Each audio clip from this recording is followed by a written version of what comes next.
Dinala sa ospital ang aktres at negosyanteng si Neri Naig Miranda matapos siyang maaresto dahil sa kasong syndicated estafa. Para bigyan po tayo ng update tungkol dito, makakausap natin si BJMP spokesperson Jail Superintendent J. Rex Bustinera. Magandang umaga po sa inyo, sir. Yes, ma'am. Magandang umaga po at sa mga sumusubaybay sa inyong programa ngayong umaga. Morning. Yes po. Kamusta po ang lagay ngayon ni Neri at nasaan po siya ngayon?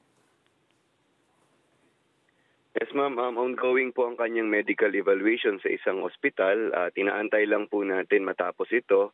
Ang order po kasi ng korte ay not more than 5 days. Ito po ay siya po ay dinala base sa pagpayag ng korte at base na rin sa request ng kanyang mga abogado. Sir, good morning po. This is Dimples Romana. Sir, gusto lang po naming malaman, bakit daw po ba siya dinala sa ospital? Meron ho ba siyang nararamdaman? Ito po ay request po ng kanyang lawyers, ma'am. Ito po ay base sa kanyang dinanas po doon sa loob ng kulungan and nag-request po ng medical evaluation to assess kung fit siya para makulong doon sa aming jail.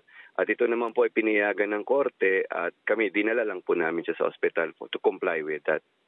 Superintendent Bustinera, Andre Felix po, magandang umaga po. Hanggang kailan po mananatili si Ma'am Neri Naig Miranda po sa ospital? Dinala po namin kasi siya, sir, last Friday. Not more than 5 days. So baka po tomorrow or by Wednesday. Depende po sa gagawin ng doktor at kung pwede na po siyang ma-discharge. Okay.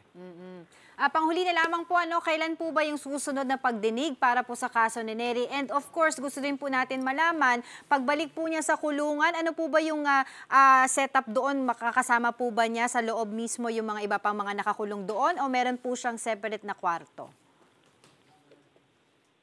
Yes, ang hearing niyo po is tentatively scheduled for tomorrow. Kaya nga po nakikipag-ugnayan kami ngayon o makikipag-ugnayan kami with the court as to the setup kasi nasa hospital pa po siya. Baka po gawin itong teleconferencing or online na lang.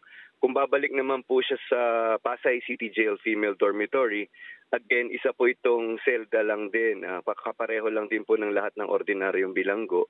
Unfortunately, siksikan po ang kulungan na ito. At wala po, yun na po talaga ang situation niya. And we're trying our best naman to monitor the condition ng lahat ng nakakulong po doon. Alright, maraming salamat po sa inyong impormasyon. BJMP spokesperson J. Rex Bustinera. Mga kapatid, Dimples Romana po, kumpletuhin ang inyong umaga ng mga kwentong puno ng inspirasyon. Salubungin po ang bawat araw ng may ngiti at pag-asa. Kaya't mag-subscribe na po at mag-follow na sa aming social media pages ng News 5.